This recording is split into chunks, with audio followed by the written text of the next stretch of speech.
ஆனா ஒண்ணு, தமிழ்நாட்டுல ஆட்சி செய்யற நீங்களும் சரி, ஒன்றியத்துல ஆட்சி செய்யறவங்களும் சரி, நீங்க ரெண்டு பேரும் முதல்ல என்னோட கேரக்டரை புரிஞ்சுக்கணும் சார். குடியிருக்கும்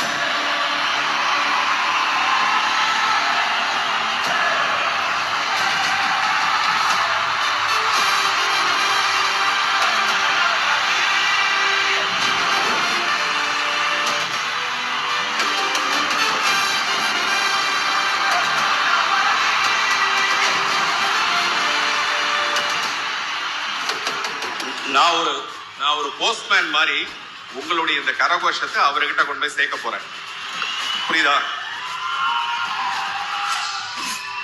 விஜய் சார், இப்படி ஒரு கூட்டம் உங்க பின்னாடி இருக்கும்போது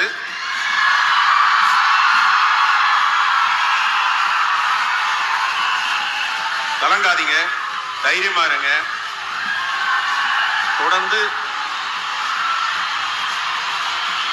ஒரு ஹீரோ எப்ப வெளிப்படுவான்னா, அதுக்கு நிறைய போராட்டம் இருக்கணும், நிறைய ஸ்ட்ரகிள்ஸை தாண்டி வந்தாதான் அவர் ரியல் ஹீரோவா இருக்க முடியும். அப்படி விஜய் ஒரு ரியல் ஹீரோன்னு ப்ரூவ் பண்றதுக்கு நிறைய வாய்ப்புகள் வரும். இது எல்லாத்தையும் கலங்காம முயற்சி பண்ணி போராடிக்கிட்டே இருக்கணும். அதுதான் இந்த ஸ்ட்ரென்த் நீங்க அவருக்கு கொடுக்கிறது.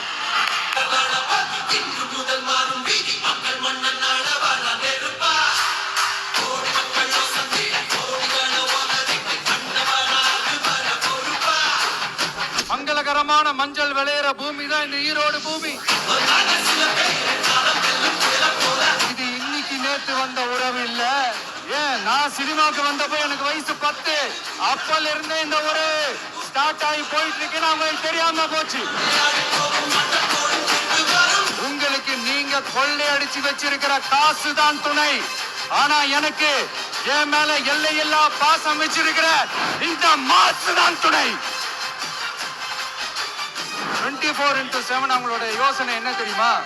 இந்த விஜயை எப்படி முடக்கலாம், தமிழக வெற்றி கழகத்தை எப்படியெல்லாம் முடக்கலாம், என்ன முடக்கலாம்னு நினைக்கிறீங்க. ஆனா இந்த சத்தத்தை ஒரு நாள் உங்களால முடக்க முடியாது.